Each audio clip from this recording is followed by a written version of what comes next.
ओम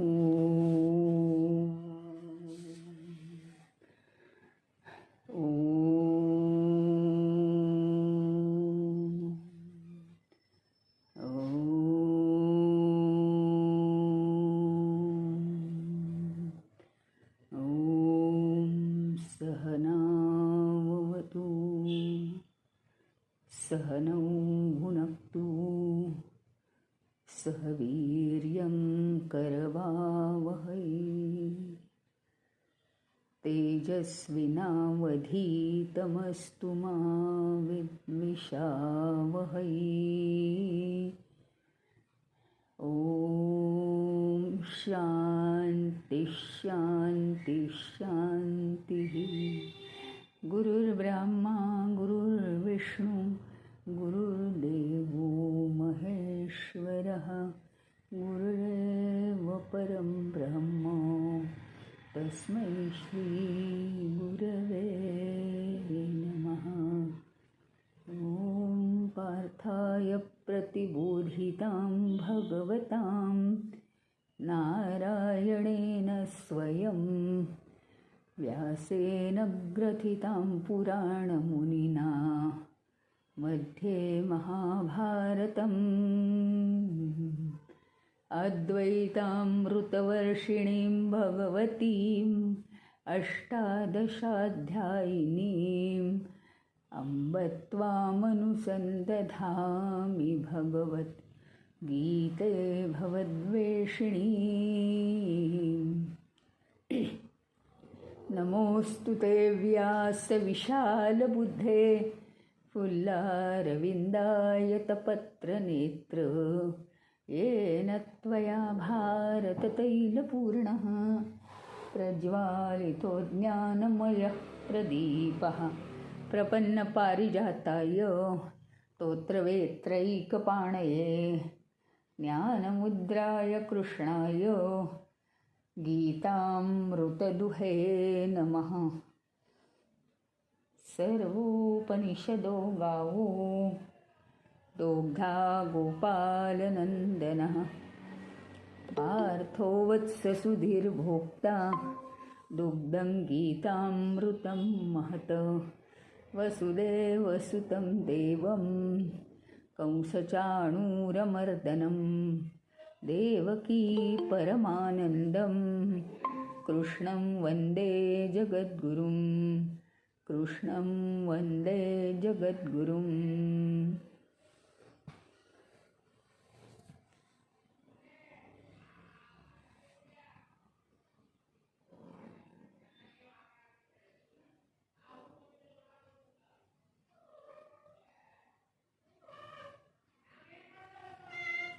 पाहतात अजून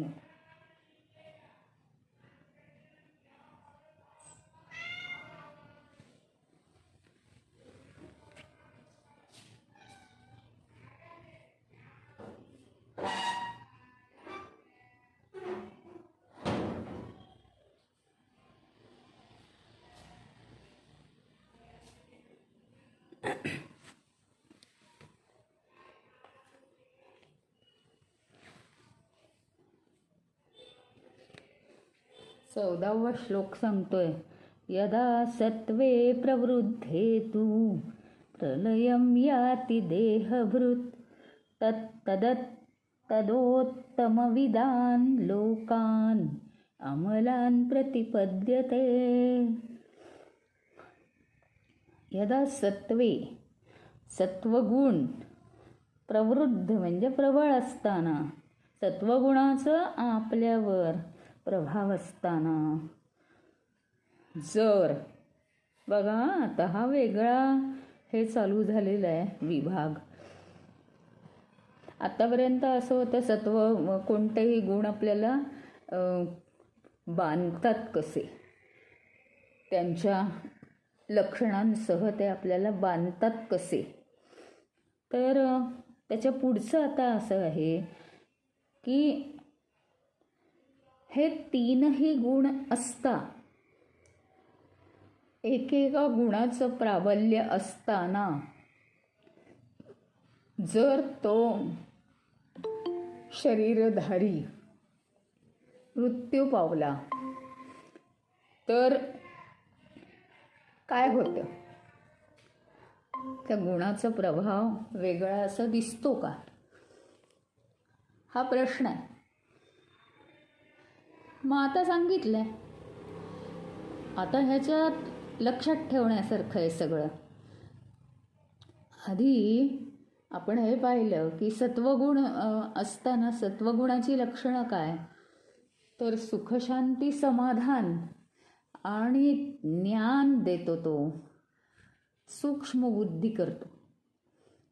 मग आता हा प्रश्न असा आहे की जर सत्वगुणाचा प्रभाव असेल त्यावेळी मनुष्य मृत्यू पावला, त्यांनी देह सोडला, तर काय? तर यातनं आपल्याला चांगलंच सायन्स शिकायला मिळणार आहे.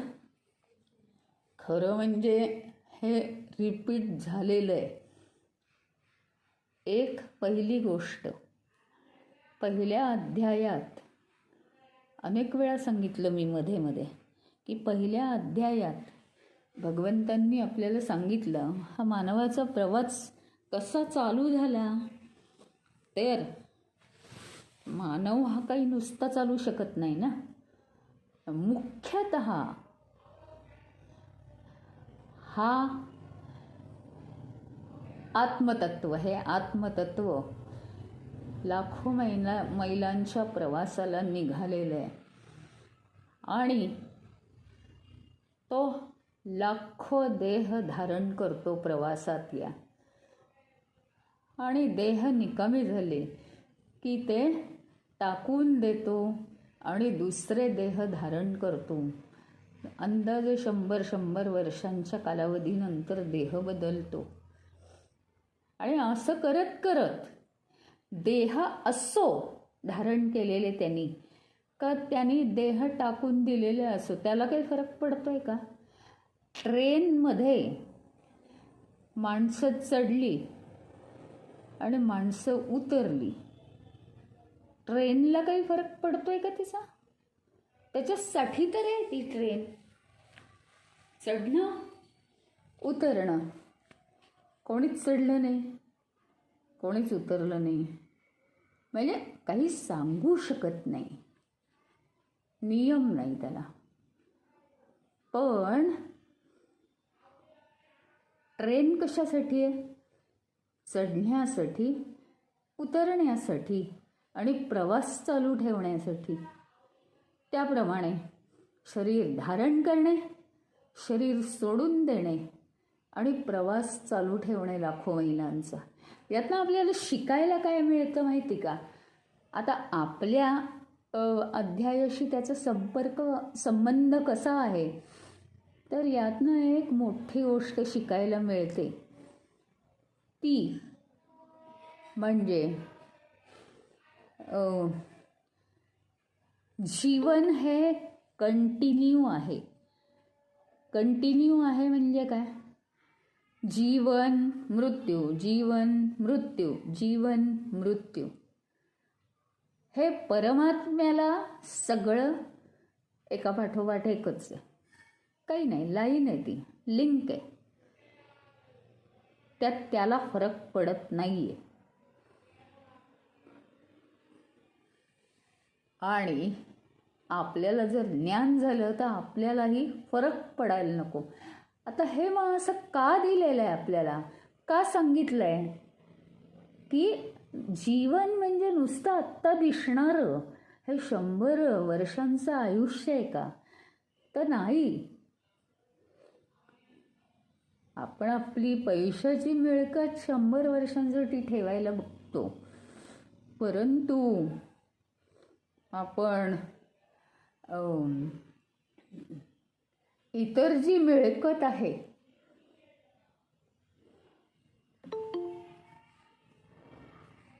ती मिळकत पुढच्या जन्मासाठी प्राप्त करायची आहे. सत्वगुणाची मिळकत चैतन्याकडे जाण्याचा रस्ता धरायचा आहे. त्याचं कारण हे सगळं जीवन एकच आहे. आता ते एक आहे हे कसं आहे? ते एक आहे हे कसं आहे?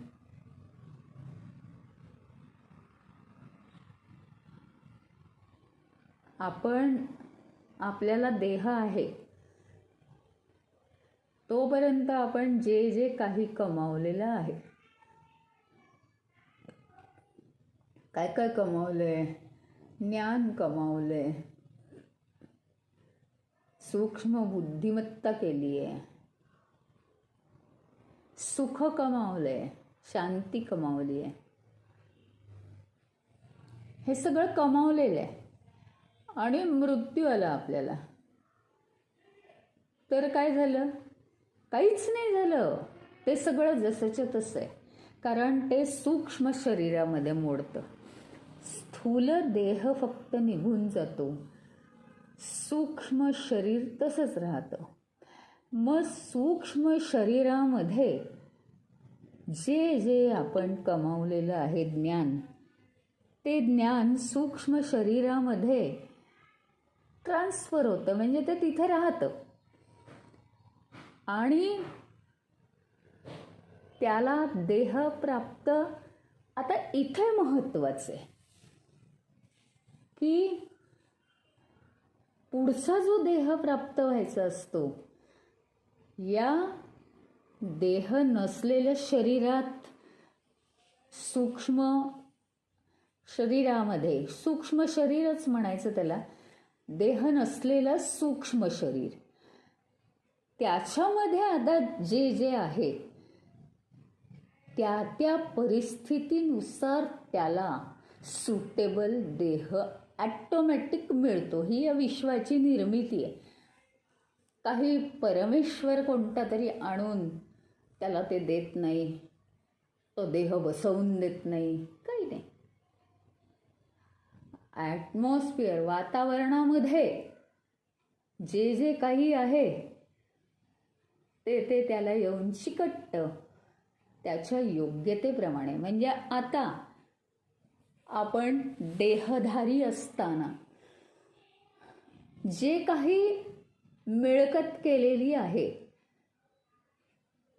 त्याचा प्रभाव असताना, म्हणजे सत्वगुण प्रभाव असताना, शेवटी आपल्याला जर मृत्यू आला तर तिथे स्थूल शरीर निघून जातं आणि या सत्वगुणाचा प्रभाव सूक्ष्म शरीरावर राहतो. या सूक्ष्म शरीराला जे आता सुटेबल होणार आहे तो देह आपोआप, म्हणजे हा सूक्ष्म देह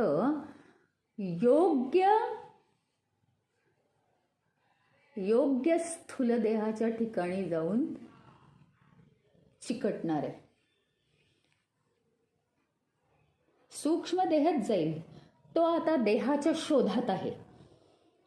ॲटोमॅटिक जे जे गुण या सूक्ष्म देहात आहेत, म्हणजे मृत्यूनंतरच्या देहात, फक्त शरीर हा देहाचा भाग नाहीये, बाकी सगळं आहे, मनबुद्धी चित्त अहंकार.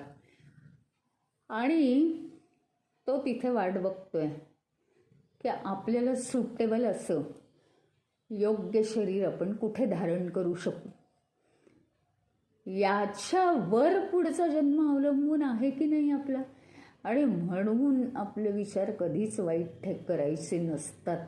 आणि कोणत्याही बाबतीत समचित्तताही आपण शिकलीच पाहिजे. कधी काय होईल सांगता येत नाही. आणि मग 15वा जो श्लोक आहे तो रजोगुणाचा प्रभाव असताना जर आपल्याला मृत्यू आला तर काय होईल. रजोगुणाचा प्रभाव असताना मृत्यू आला तर रजोगुणाची लक्षणं काय काय आहेत. लालसा, कर्मप्रवृत्ती, त्याच्यानंतर वासना, मोह. तर या गोष्टी मग आता या गोष्टी चांगल्या आहेत का फार? पण आपण म्हणतो ना, जात्याच एखाद्याचा स्वभाव असाच असतो, तर ते आहे नेमकं कारण. त्याच्यामुळे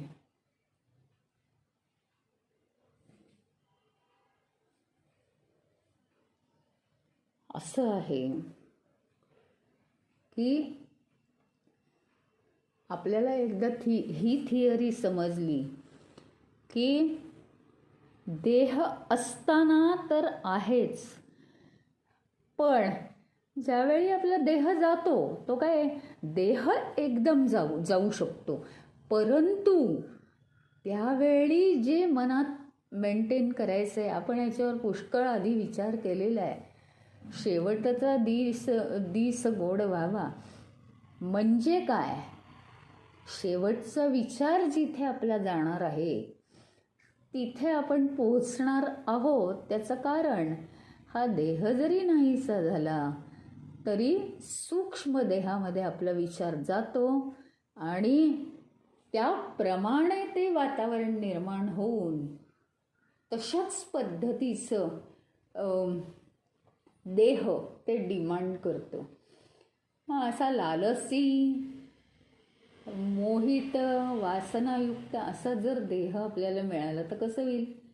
म्हणून रजोगुण आपण आपल्यामध्ये येऊ द्यायचा नाही. आणि त्याच्या पुढचा श्लोक म्हणजे 16वा श्लोक असा आहे की तमोगुणाचा प्रभाव आपल्या अंगी असताना, आपल्यावर असताना, तमोगुणामध्ये निद्रा, आळस, संताप, मारामारी, शांतता नाहीच. तर अशाचा काय प्रभाव होणार सांगा ना? त्याचा काय परिणाम होणार? आणि थिअरी कळली की या देहामध्ये असताना जे आहे ते आणि तेच शेवटी जे आहे, शेवटी जी परिस्थिती आहे देहाची, देह, विचारांची पातळी आणि बुद्धीची पातळी, या तीनही पातळींवर जी काही आपली देहाची परिस्थिती आहे, देह, मन, बुद्धी या तीनही पातळीवर जी आपली परिस्थिती आहे, त्याच परिस्थितीत मृत्यू आला की तोच सगळा प्रभाव त्या अदेहीन, म्हणजे ज्याला देह नाही आहे, त्याच्यावर सुद्धा तोच प्रभाव असतो. पण त्याच्या पुढे येणारा डेंजरस आहे. या सूक्ष्म शरीराला स्पीड भरपूर आहे. त्याच्यामुळे तो काय करतो, स्वतः जसा आहे तसा देह तो आकर्षित करतो आणि देह मिळवतो आणि अशा ठिकाणी त्याचा जन्म होतो. आता तो जर त्याच्यावर तमोगुणाचा प्रभाव असेल तर एखाद्या भांडण तंटा असणाऱ्या घरामध्ये त्याचा जन्म होतो की इथे कायमच भांडण तंटे आहेत, अशी गंमत आहे. आपण आपल्या डिमांड्स नीट लक्ष न दिल्यामुळे पुढे करत असतो. परंतु एक तर एवढा अभ्यास केल्यानंतर सतत सत्वगुण मेंटेन केला पाहिजे. निदान त्याचा चांगला फायदा तरी होईल आपल्याला. शेवटी तो सत्वगुण आहे, गुण आहे म्हणजे तो बांधणार आहे आपल्याला. त्यातनं मुक्त कसं व्हायचं ते पुढे बघू, पण निदान आज तरी अशी गोष्ट आहे की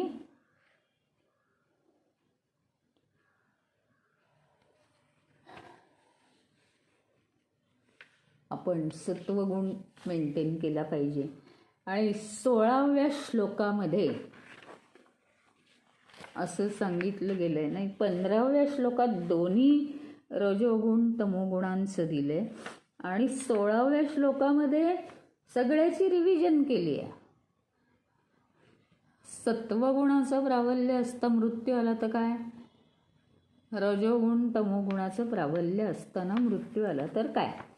आता आपल्याला थिअरी समजली की हजारो मैलांचा प्रवास करणारा हा परमात्मा, याला शरीर तो धारण करतो, कधी शरीर टाकून देतो निकामी झालं की, म्हणजे त्याला फरक पडत नाही. ह्याचा अर्थ आपल्या दृष्टीने आपण कसं बघायचं की मी देहधारी असतानाच मला जास्तीत जास्त काम करायचं आहे.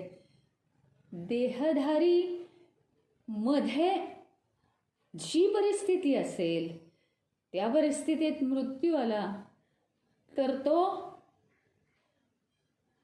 अदेहधारी, म्हणजे ज्याला देह नाही आहे त्या परिस्थितीत तो जातो.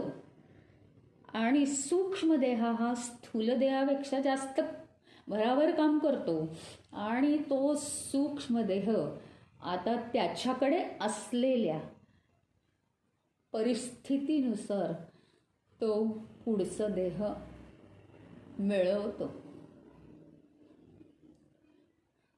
विचार करा, तमोगुण रजोगुण असतील, आयुष्यभर आपल्याला त्रास होतो. आणि जर शांती असेल तर कुठलेही प्रसंग आले तरी आपल्याला त्रास नाही होत. त्यातनं आता अलिप्त कसं राहायचं ते तर सांगितलेलंच आहे.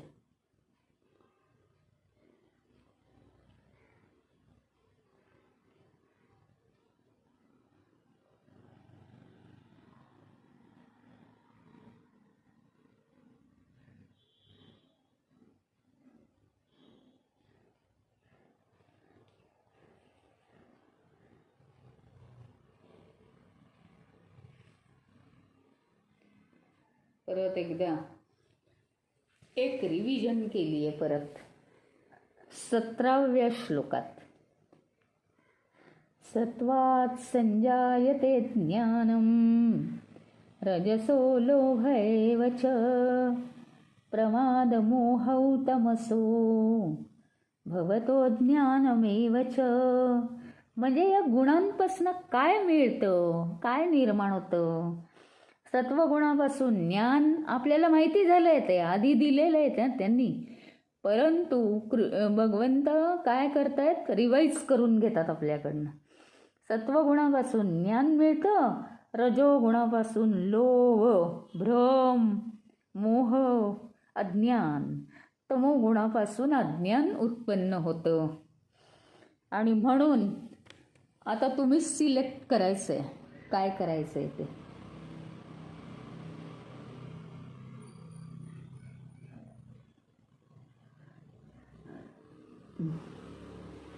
आता काय होतं,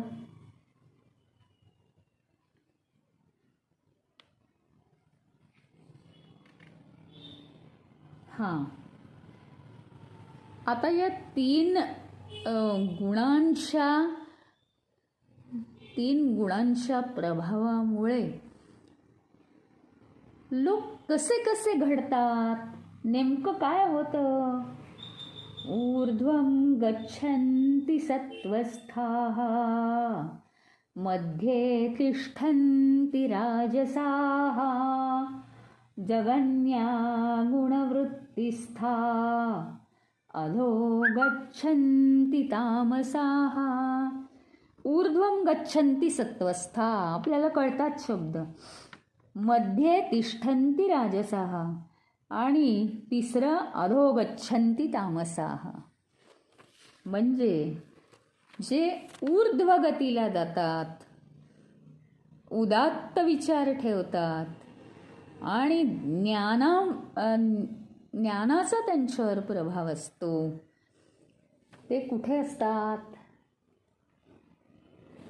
उत्क्रांतीचा जर जिना असेल तर त्यातला सगळ्यात उच्च परमगतीला ते जातात. रजोगुणी लोक मध्येच लटकत राहतात, धड पुढे नाही धड मागे नाही.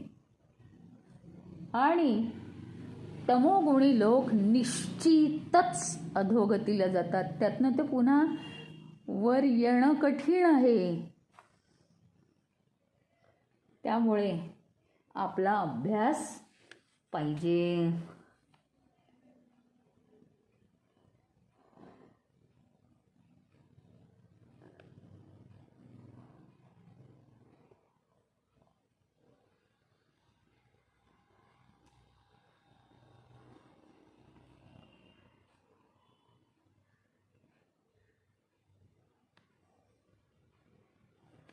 रजोगुणी लोक इच्छा, चिंता, महत्वाकांक्षा हे करत बसतात आणि त्यामुळे त्यांना पुन्हा पुन्हा जन्म घ्यावा लागतो. तमोगुणी लोकांना तर कळतच नाही आपण किती वेळा जन्म घेतो. ते तर अधोगतीलाच गेलेले असतात.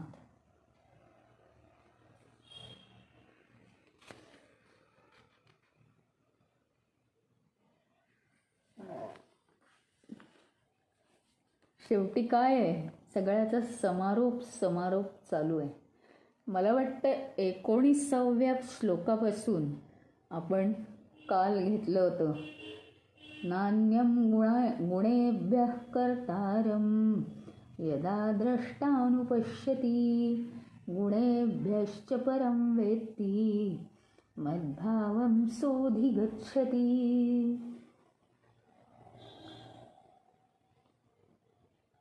जेव्हा नुसते गुण आहेत आपल्यात, आपण कोणी करता विरता कोणी नाही, तेव्हा आपल्याला आत्मानुभूतीची अनुभूती येते.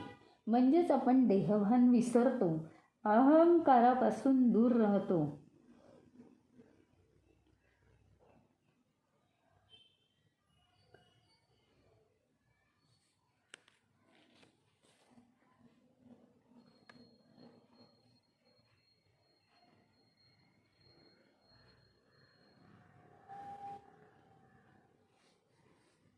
केवळ गुण हाच एक करता राहतो. न अन्य गुणेभ्यः कर्तारम. म्हणजे गुणांशिवाय तिथे दुसरा करताच नाहीये. तुम्हाला माहिती आहे ना की स्टॉपवरच तिकीट काढायचे, मग नुसतं बसमध्ये घुसायचं. मग ती बस एकदा इथून सुरू झाली की डायरेक्ट शेवटचा स्टॉप थांबायची. बिन कंडक्टरची गाडी. तसं काय होतं माहिती का, शरीरात केवळ आणि केवळ फक्त हे सत्वगुणाच्या बाबतीतच होतं. केवळ आणि केवळ सत्वगुणाचा सत्वगुण शिल्लक राहतो आणि त्या गुणाशिवाय करता दुसरा शिल्लकच राहत नाही.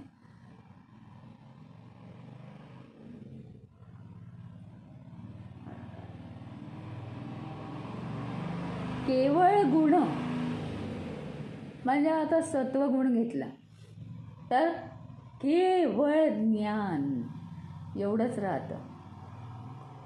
बाकी तिथे ज्ञान घेणारा कोणी राहत नाही. त्याचं कारण तो देहभान विसरून जातो. अहंकाररहित ज्ञानाची प्राप्ती होते.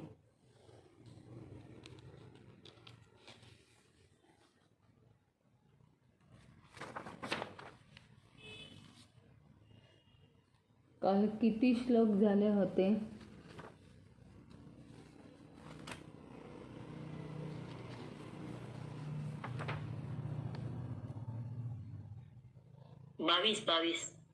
22.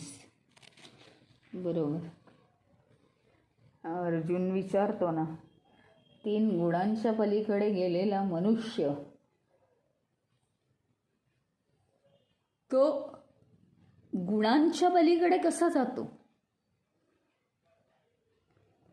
तेव्हा भगवान म्हणतात, प्रकाशं च प्रवृत्तीं च मोहमेव च पांडव न द्वेष्टि संप्रवृत्तानि न निवृत्तानि कांक्षति.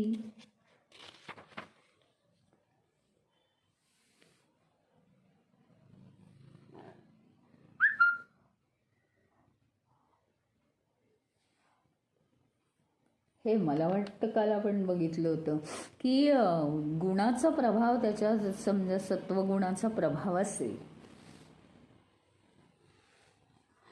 सत्वगुणाचा जर प्रभाव असेल, कारण आता इथे हा चैतन्याचा अभ्यास करताना रजोगुण तमोगुणाचा फारसा विचारच करायचा नाही.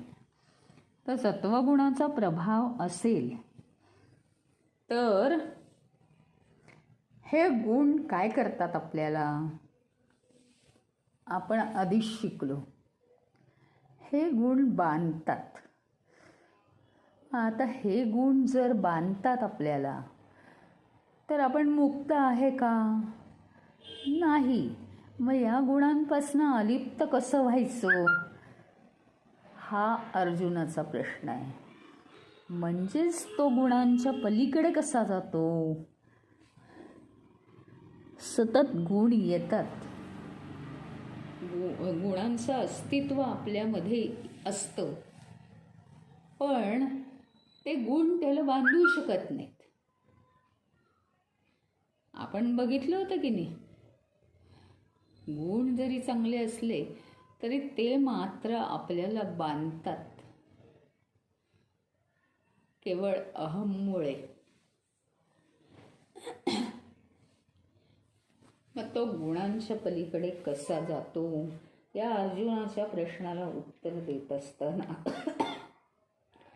भगवंत काय म्हणतात की कोणतेही जरी गुण आले तरी तो त्या गुणांचा काय होतो, साक्षी होतो. त्या गुणांचा तो साक्षी होतो. त्यांचा तो रागही करत नाही, राग अनुराग, आणि त्यांचा तो द्वेषही करत नाही. आत्ताच हा गुण यायचा आहे का माझ्यात, मला खूप काम आहे, मला आळस कसा आला, असा द्वेषही करत नाही तो. ठीक आहे, या विश्वाचा एक गुणधर्म आहे, माहिती का, मोठा गुणधर्म आहे. जे जे आपण नजरेच्या सुद्धा मोहाने इन्व्हाइट करतो, अगदी बारीकशा नजरेच्या सुद्धा मोहाने आपण इन्व्हाइट करतो, ते आपण बांधून घेतो स्वतःला. हा या विश्वाचा नियम आहे. म्हणजे बघा, एक छोटी परिस्थिती, एक छोटी अडचण आहे. अरे बापरे, पण आता कसं करायचं, अरे मी म्हणत होतो की आता कसं करायचं, परत 3दा 4दा परत काहीतरी झालं, अरे मी विसरून गेलो, कसं काय करायचं आता. याने काय होतं माहिती का, बांधलं जातं. एखादा विचार थोडासा जरी रिपीट होऊ लागला तरी तो अहममध्ये चालला जातो. आणि म्हणून हे जीवन हे अतिसूक्ष्म जीवन आहे. Forget the past. कुठलीही परिस्थिती आली, सोल्युशन काढा, विसरून जा, मोकळे, त्याच्यावर विचार करू नका. तर अलिप्त नाही होता येणार. अलिप्त व्हायचं असेल, आणि ह्या मुक्तीचंच लक्षण आहे की वर्तमान काळात जगायचं, परंतु 2 मिनिटापूर्वी काय झालं हे आता आठवायचं नाही.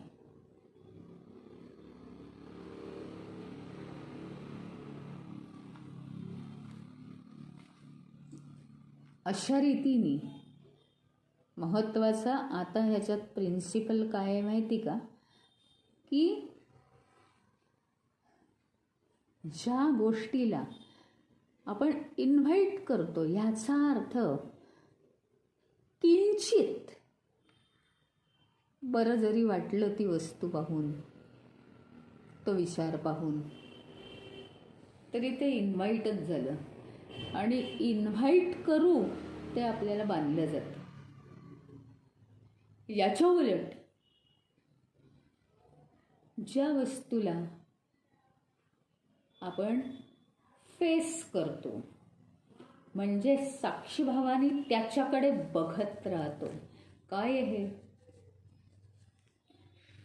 फेस करतो त्याला, किंवा ते गुण आपल्यात असताना आपण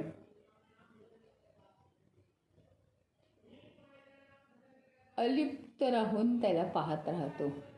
म्हटलं ना, एक उदाहरण दिलं होतं ना, की एक मनुष्य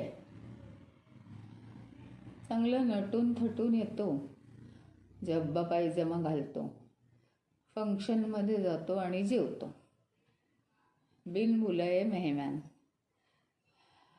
तर त्याला इन्व्हाइट केलेलं नसतं कोणी, तरीही तो येतो. आता तरीही तो आला आहे तर फंक्शनची खराबी होईल ना, त्याला उगीच रागवत बसा, त्यापेक्षा त्याला जेवू द्या, त्याच्याकडे लक्ष देऊ नका. डोंट इन्व्हाइट हिम. त्याला त्याचं कौतुक करू नका. त्याला काय खायचंय ते खाऊन जाऊ दे. सत्वगुण आपल्या अंगी आलेला असताना त्याच्या पलीकडे कसा जातो तो, गुणाच्या पलीकडे कसा जातो तो. गुण काय करतो, आपल्याला बांधतो. पण तो काय करतो माहिती आहे का, बिनबुलाये मेहमान आहेत, लक्षच देत नाही, इन्व्हाइटच करत नाही त्यांना. काय करायचं ते करून जाऊ देत, अलिप्त राहतो. त्या सगळ्यापासून तो अतिशय अलिप्त राहतो. ह्याचा अर्थ तो समचित्त राहतो, बेचैन होत नाही की माझ्या आतमध्ये गुण आलेत आणि आता मला ते बांधतील. तो अलिप्त राहतो, समचित्त राहतो, बेचैन होत नाही. आणि प्रत्येक वेळी गुणांचं प्राबल्य वाढलं की तो समचित्त राहतो. आणि मग ते गुण राहोत अथवा न राहोत, पण त्याला ते बांधू शकत नाहीत. त्याच्या विचारांना ते बांधू शकत नाहीत त्याच्यापासून, कारण तो मुक्त आहे. अरे तू मला बांध ना, पण मी मनाने तुला अजिबात बांधत नाही.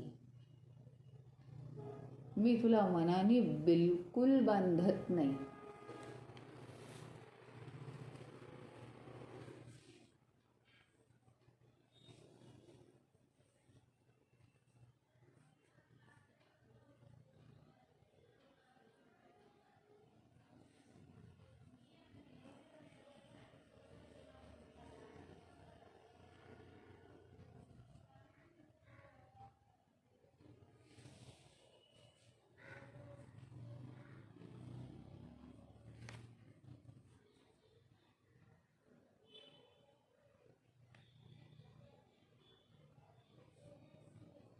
आणि तो कोणत्या गुणांची आकांक्षा करत नाही, अपेक्षा करत नाही, गरजच नाही आहे त्याला.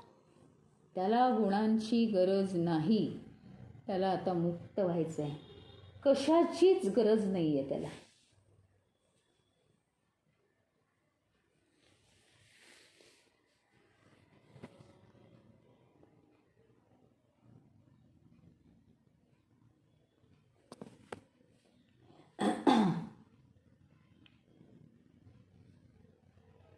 आता तो गुणांच्या अतीत झालेला आहे. प्रभाव पडत नाही त्याच्यावर कसला. आपण म्हणतो ना, परिस्थिती कोणतीही येऊ दे, पण तो स्थितप्रज्ञ असतो.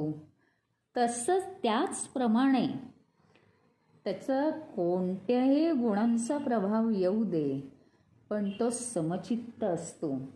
त्याच्यात तो अडकत नाही. त्यातनं तो मुक्त होतो, लगेच बाजूला होतो. आपलं काही काम नाही ह्याच्यात. बघा ना, तुम्ही हॉटेलमध्ये मोठी पार्टी चालली आणि तुम्ही काही कामासाठी गेलात, झालं ते झालं की तुम्हाला काही इंटरेस्ट नाही, कारण ते काही कामाचंच नाही आहे. कुठल्याही गोष्टी त्याला बांधू शकत नाहीत. मग आता हा जो गुणांच्या पलीकडे गेलेला आहे, तो आणखीन कसा असतो? उदासीन वदासीनो गुणैर्यो न विचाल्यते गुणावर्तन्त इत्येव योवतिष्ठति नेङ्गते.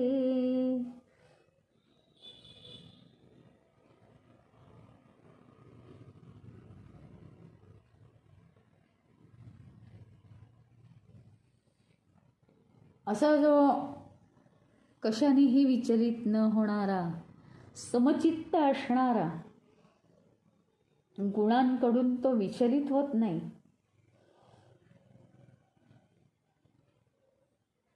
गुण आपल्यावर कार्य करतायत असं तो जाणतो आणि आत्मस्थित होतो. विचलित अजिबात होत नाही. त्याच्याबद्दल अधिकाधिक वर्णन चालू आहे.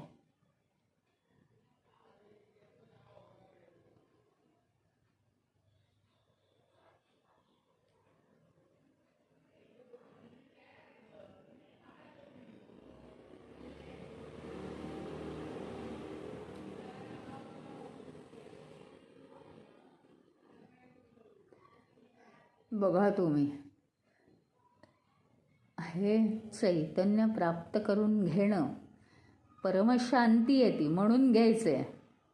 आपलं ते खरं स्वरूप आहे म्हणून घ्यायचे. तर ते इतकं सोपं नाही आहे.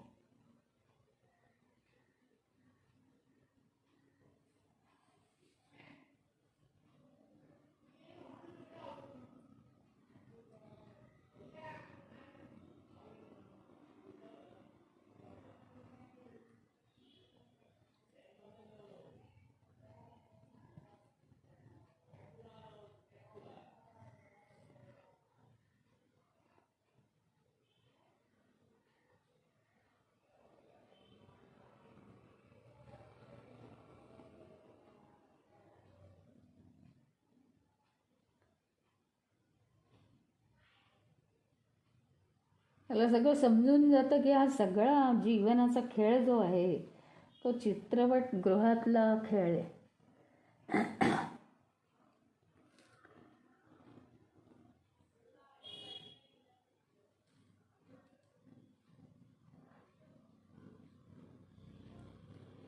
त्याला आता कसलीच गरज राहत नाही.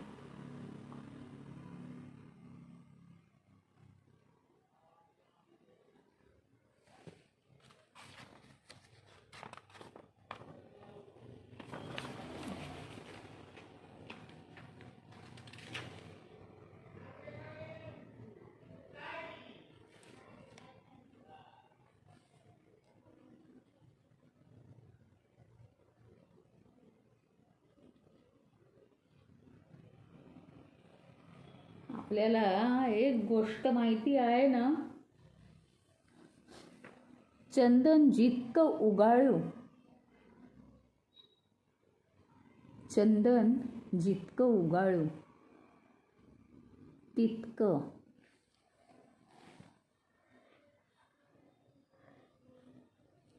जास्त सुगंध देतं. त्यामुळे जितकी तटस्थता ठेवाल, जितकी समचित्तता ठेवाल, जितकी स्थितप्रज्ञता ठेवाल, तितका सुगंध जास्तीत जास्त दरवळेल जीवनाचा आणि आत्मतत्वाप्रत आपण पोहोचू शकू. नेहमी लक्षात ठेवा, आता हा जो गुणांच्या पलीकडे जातो ना, कुठल्याही मोहात तो अडकलेला नसतो आणि गुणांना तो इन्व्हाइट करत नाही. शांत असतो तो. गुण येतात, प्रभाव दाखवतात, जातात. कारण कोणी जर तुम्हाला बोलवलेलंच नाही आहे तर काय उपयोग, निघून जातात. आणि हा मात्र गुणांच्या पलीकडे पोहोचलेला असतो. त्याला आज जो अनुभव आलाय गुणांच्या पलीकडे पोहोचून आत्मतत्वाप्रत जाण्याचा, हा अनुभव म्हणजे काय माहिती आहे का? तुम्हाला जर सांगितलं अहो तुळस खा किंवा तुळशीचा वास छान असतो, पण प्रत्यक्षात तुळस जो 2 बोटात सुरगळतो आणि वास घेतो त्यालाच कळतो वास तो तुळशीचा.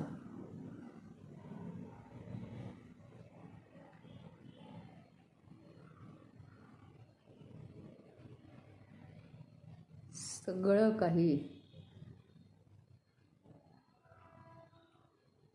मार्मिकतेवर अवलंबून आहे.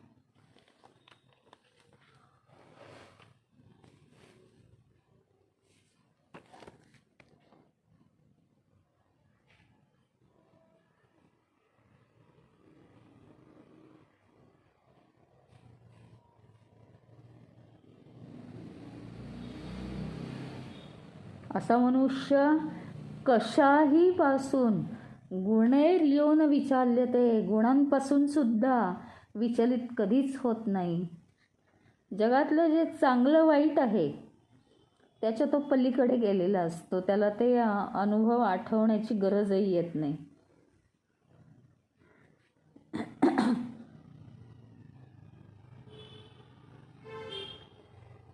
आणि मुख्य म्हणजे तो एक समजतो. ही जी पडद्यावरचा रंगमंचावरचा हा जो खेळ आहे, तो खेळ आपल्याला कधीही सुखदुःख देता कामा नये, एवढे आपण पक्के पाहिजेत. कारण ते सगळे चित्रपटच आहेत.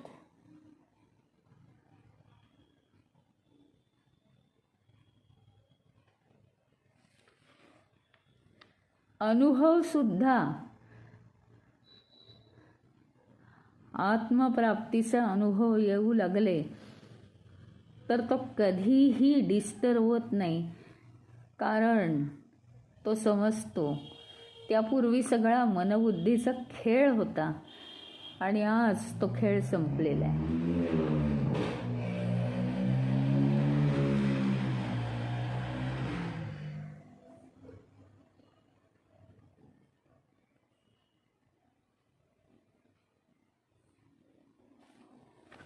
या जगामध्ये गुण निर्माण होतात त्या परिस्थितीनुसार, कधी व्यष्टीमध्ये आणि कधी समष्टीमध्ये ते गुण उत्पन्न होतात, त्याचा प्रभाव होतो. आणि त्या गुणांमुळे सुद्धा परिवर्तन होत राहतात, बदल होत राहतात. मानसिक परिस्थिती बदलते,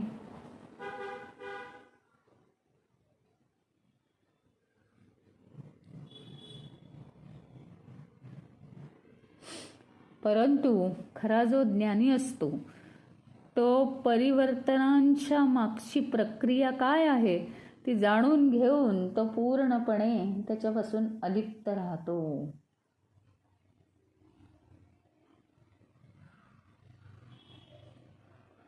साक्षीच्या भावनेने तो राहतो. सगळं नुसतं अलिप्त होऊन बघायचं. हे सगळे त्याचे गुणांच्या पलीकडे गेलेल्या माणसाची ही वैशिष्ट्ये दिली आहेत.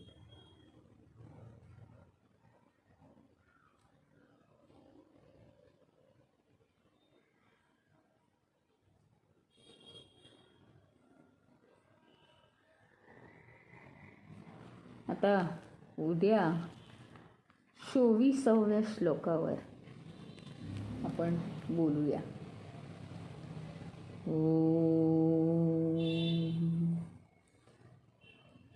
ओम पूर्णमद पूर्णमिदं पूर्णात् पूर्णमुदच्यते पूर्णस्य पूर्णमादाय पूर्णमेवावशिष्यते. ओम शांति शांति शांति. हरि ओम. श्री गुरुभ्यो नमः. हरि ओम.